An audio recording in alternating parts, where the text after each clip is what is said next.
So this is December 22nd, right?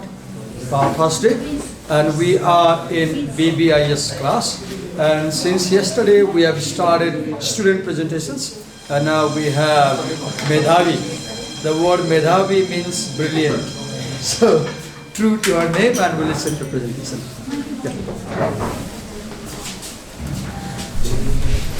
Yeah.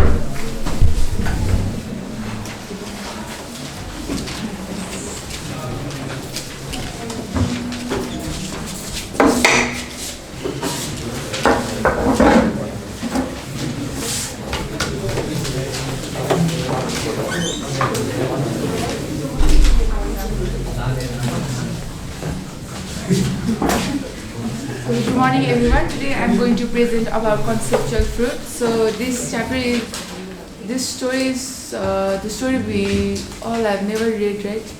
No, we so, my book. Can I take my? Do you need it?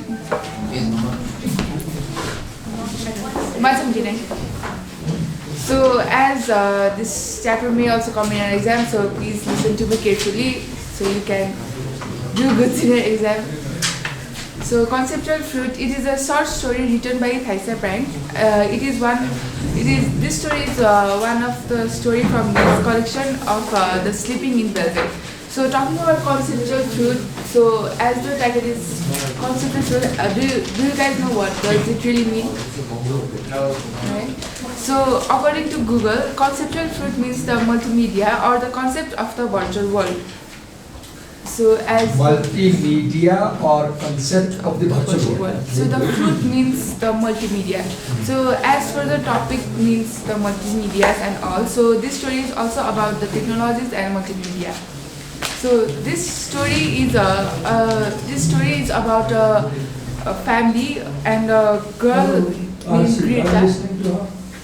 Listen to presentation.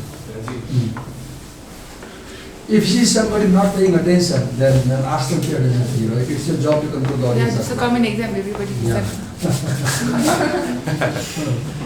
So this story is about a 16-year-old differently abled girl named Greta and her family.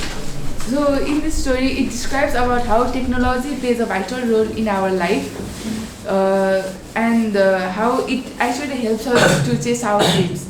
With this concept, Greta's father is the one who was very concerned, the only one who was very concerned of Greta, as she was she was the only member who was differently able. So her father really wanted her to do something in her life, in her career as the normal people and as her brother. So as our father discovers that technology can help us in many streams and to actually chase our dream. He tries making a website for her where she can make her own house, and in that house she dreamed of having each room having a ball, and in each ball she wanted a fruit, and that was peach. But however, her mother and brother denied with the fact that the website or the technology could actually help her, because her mother also worked in same technological site and she worked every day in the computer, and her brother also knew something about it but didn't really find it easy to make a career with technologies and multimedia. So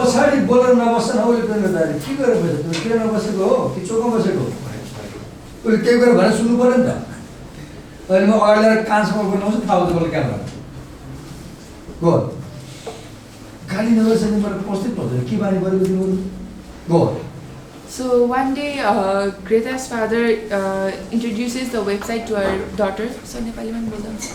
Nepali man bolda huncha? Yeah? Nepali. No, let's not listen. I spoke Nepali because I was angry, you know, and I don't have language for anger. My command of English is so poor, I can't express anger in English. So one day, Greta's father introduces Greta the website, and there he shows how the rooms are decorated for her and how further in her career she can make a house of her own and the way she dreamt of. So as he was introducing it and he was going through the website, showing her rooms and the house, so she told that she wanted fruits, a ball of fruit in each room. As so, when she clicks the ball, the word fruit appears, and the fruit she wanted was peach. So the word peach only comes in the screen, but not the actual real fruit she wanted. So as she found out that there was no real peach, she was very disappointed. So this was because Greta was more sensible than the so-called intelligent ones who lived in the make-believe world of technology. She expected real peaches, and she cannot understand why people are very satisfied with the virtual world, as of people of nowadays are very much into social medias and multimedias and get satisfaction of the virtual worlds. As for example, suppose we surf to internet, Instagrams most oftenly very much, and we see how food bloggers post stories and post videos of foods, right? We actually scroll and drool, and we really feel hungry while seeing the foods, but do we really get satisfaction just by seeing the screen? No, right? So that's how Greta also felt when she saw the word peach in the website. So as she really wanted the real fruits, and moreover she wanted to actually feel the real world than the virtual world. So this is how she got disappointed, and how her father failed to entertain her while chasing the dreams of technology. Okay, let's talk. Can you briefly tell, very briefly, the story about how you prepared this presentation? How I presented? Yeah, yesterday when I assigned you the presentation, can you briefly tell your story, how you prepared for this presentation? I read the story, then You read I the story. googled the summary. Okay, what did you get in Google that was useful to you? The meaning of the conceptual fruit, Okay. and What other help did you seek from Google? Besides that meaning of conceptual fruit, any other help? how we can connect in our real life, as virtual world does not really satisfy us. Okay, that is the Google part. Then how you prepared? Other things you did? Describe what you did at home as part of preparation. I understood the story and tried to put my own examples like the Instagram. You tried to put your own examples. Okay. If you come to the chapter opening summary on page number 134, it says that chapter 3 is about possibilities and limitations of technology, right? And in this story, the conceptual fruit, we read about the possibility of the internet as well as the limitations of internet, right? So this is a story about a differently abled girl, right? So can you tell something how this story tells what is possible over the internet? How does this story shed light on the possibilities of technology? Can you add?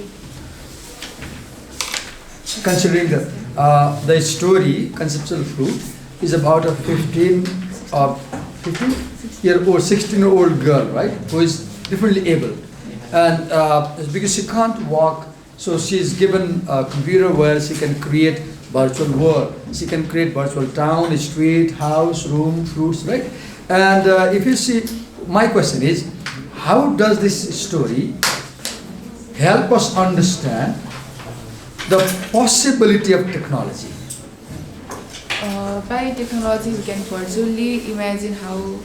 So, according to the story, she can get the idea of how houses are made or how rooms she can decorate. But in real, she cannot. In real, she can't live in her own house on her own. Until and unless she does not do it practically.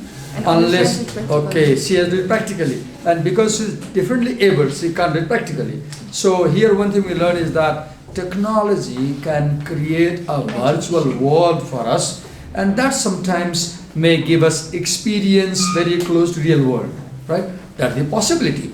Now, towards the end of the story, if you pay attention to paragraph 45, I mean the last paragraph, it also tells the limitation technology has. though Greta enjoys everything in the virtual world, but at the end of the story we know that Greta enjoys something more than the virtual world. For example, when the story closes, I read, his wife was cutting blackberries in the garden, real garden. And Greta was already sliding from the chair to help her. Greta would never have a house of her own. She would live in a group house with other people like her when she goes to houses built for people like her. He hoped the house would be large and have sheer white curtains billowing in all the rooms. He hoped it would be an orchard with fruit to put in real blue bowls of apples, pears, peaches, whatever Greta wanted. And in paragraph 42, Greta clicked and this time smiled when the word peaches appeared. It was a furtive smile, a smile she got when she pretended she understood something that made no sense. So throughout the story you will see that Greta, though she enjoys the virtual world, but she is not actually happy with the virtual world. When she is happy in the last paragraph when she slides her chair and when she goes in the garden to really help her mother. Now, how does this story tell the limitation of technology now? This story gives a message which the essay Computers and the Pursuit of Happiness gives. The story, the essay Computers and the Pursuit of Happiness, and this story, they both answer the question, what makes us happy? And they have the same answer. Can you tell what is the answer?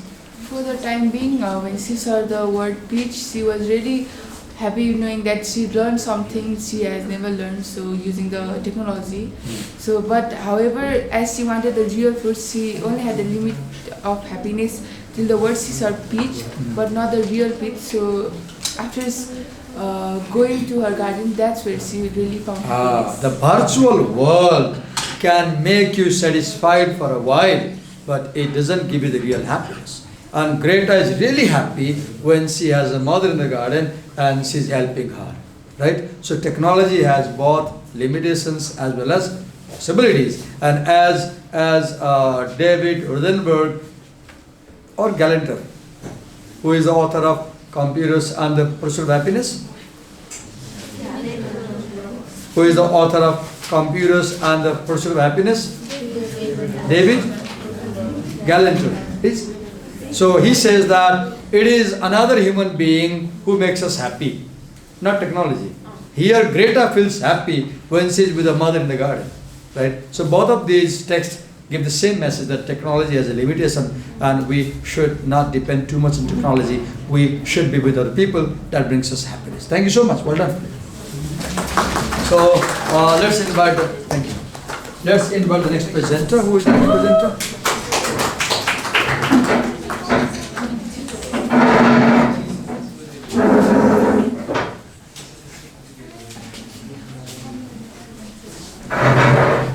First, introduce yourself, tell your name and then you. Good morning everyone, I am Arshi Lamitane and I am here to present on the topic All Washed Over by Machines of Loving Grace. Okay, all washed over by machines of loving grace. A beautiful poem which predicts today's society. How much machines are part of our life. Reading this poem, I remember Elon Musk's declaration to implant Neuralink chip in the human brain.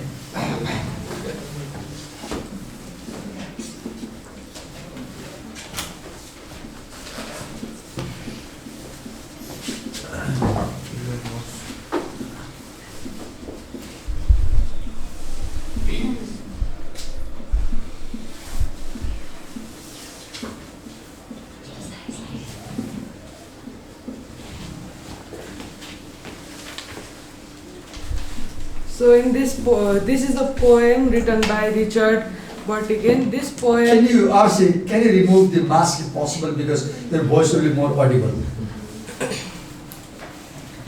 this poem was written by Richard Brautigan. This poem was written when computers and technologies were in their early stages.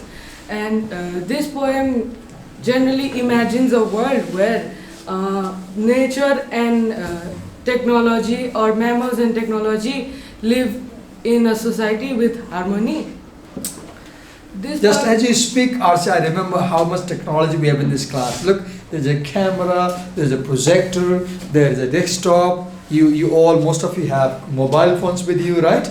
And look how much technology has become part of life, right? Yes, go on. This poem imagines a world in which nature and machines have merged seemingly without environmental destruction.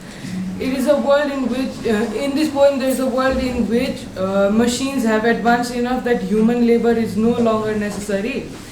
Machines are so advanced, human labor is not necessary, right? Everything is done by machines. You have mixer today, grinder. In the past, you used to hand, right, to pull. You use the hands, right? Yes, go on. This poem is quite unusual. It describes a utopia and dystopia depending upon how you interpret it. Okay, what is utopia? What is dystopia, Arshi? Like world where it's like What is utopian world? Happy world. Kind of. Okay, utopia is an imaginary world which is so perfect that it is never possible in reality. Utopia is an imaginary world which is so perfect that it is never possible in reality. Yes, go on. Yeah, so as Sir said, it is an imaginary world, and in this poem, the poem describes a world where there is technology and nature that exist in balance. Technology and nature coexist in harmony and balance, as Arshi is saying. Yes. There is an image of nature being protected and nurtured by technology existing in Okay, balance. nature protected and nurtured by technology. Last time I was watching a video on Facebook, somebody posted. In that video, I see Boston company something, and they have robotic dogs. And these robotic dogs control herds of cows like what do you call the tall guys who control large number of animals? Cowboys, like cowboys. And these dogs act like real dogs, right?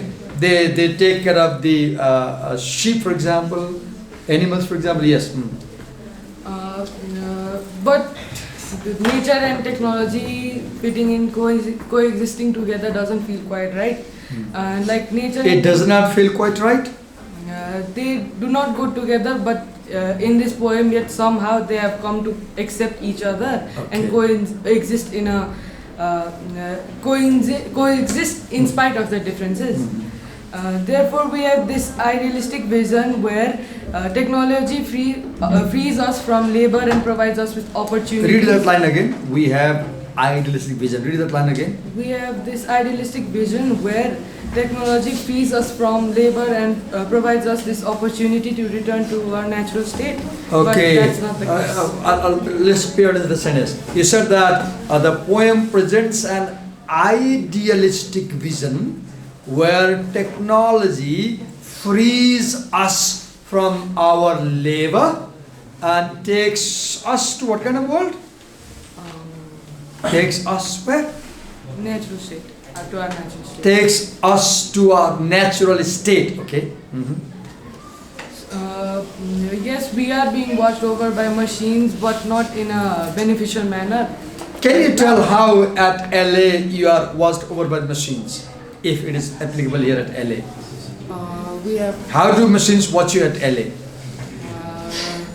We give our information. We have given our every information to our administration. Okay, right now you can see. Remember, Arshi, yesterday you were talking when somebody was presenting Rajiv. I just turned the camera, right? And I remember Mona Lisa was there. She was shocked because she was doing something, and I turned the camera. And later I began to feel, did I do it good or bad, right? Because I began to feel, should a teacher be so pokey all the time looking after the child, right?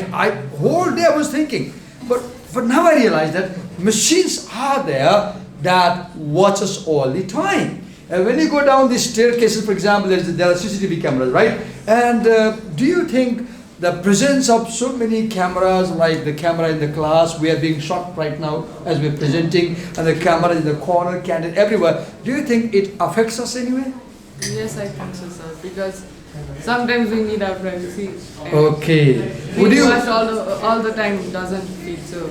Okay. Would you appreciate a teacher filming the class, or would you say there should be a class without a camera? You asked us for our permission, so it's okay. Okay, it's okay. Go on.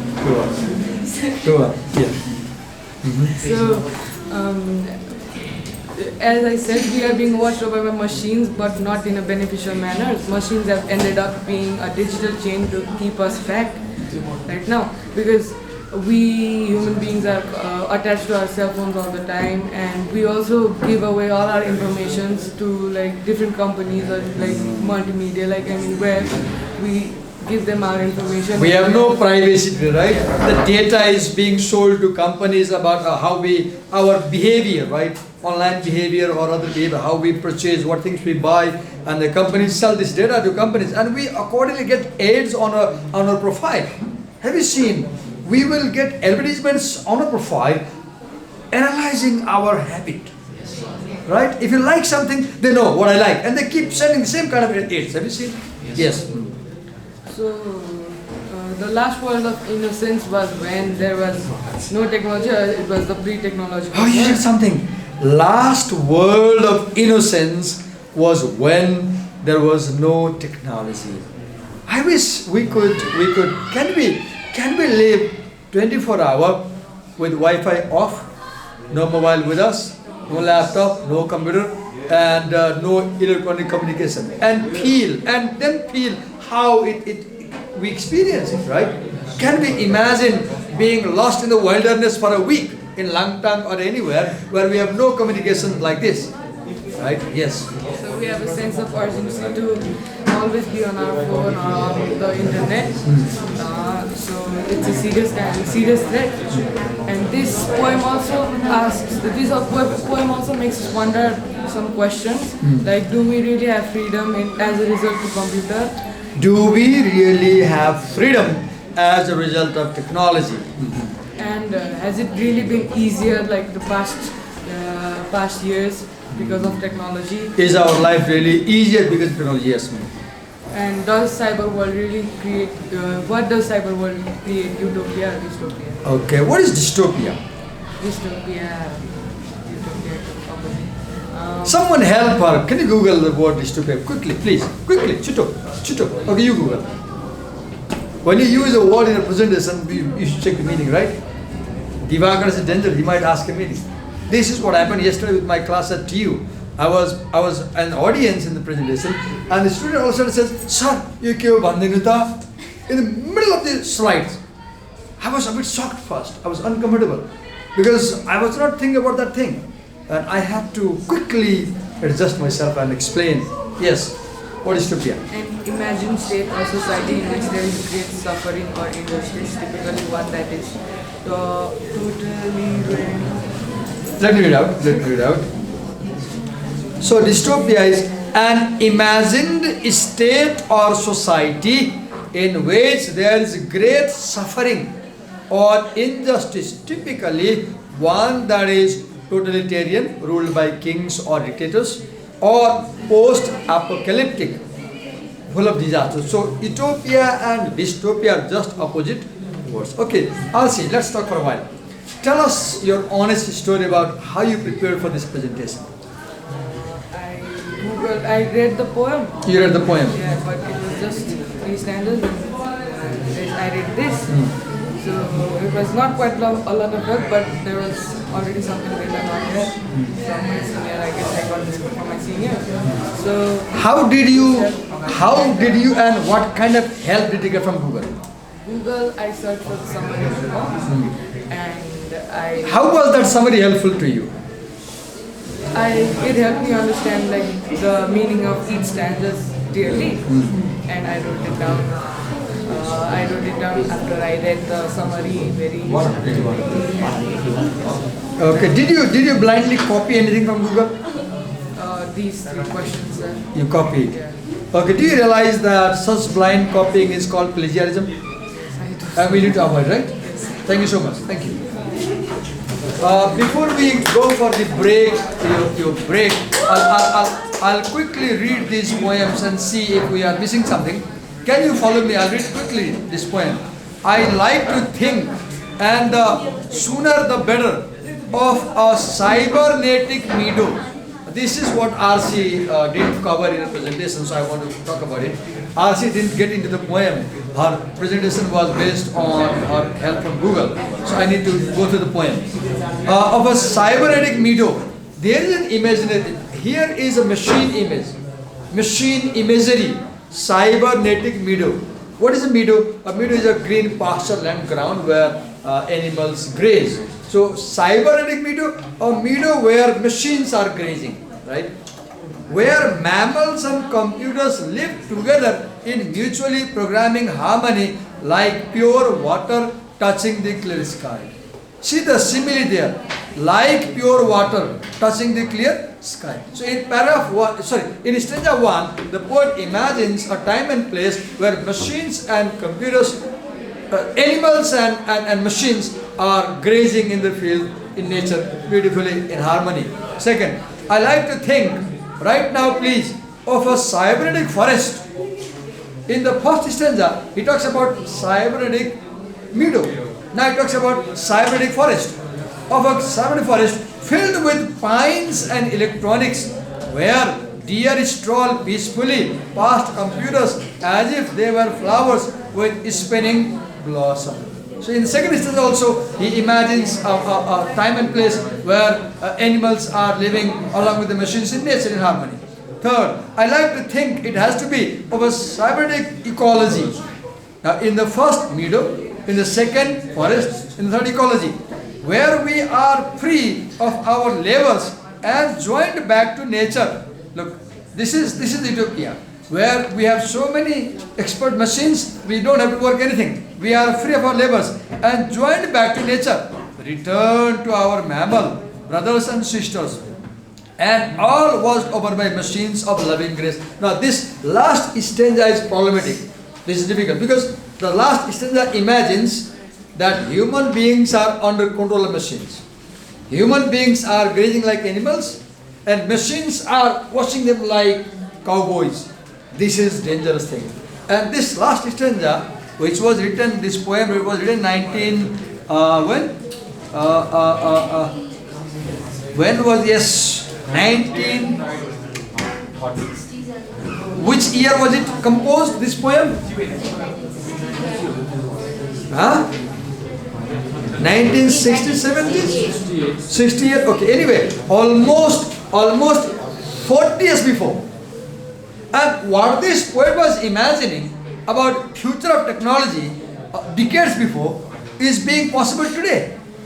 What the poem is saying is happening today. Today, in our bedroom, machines and human beings live in harmony.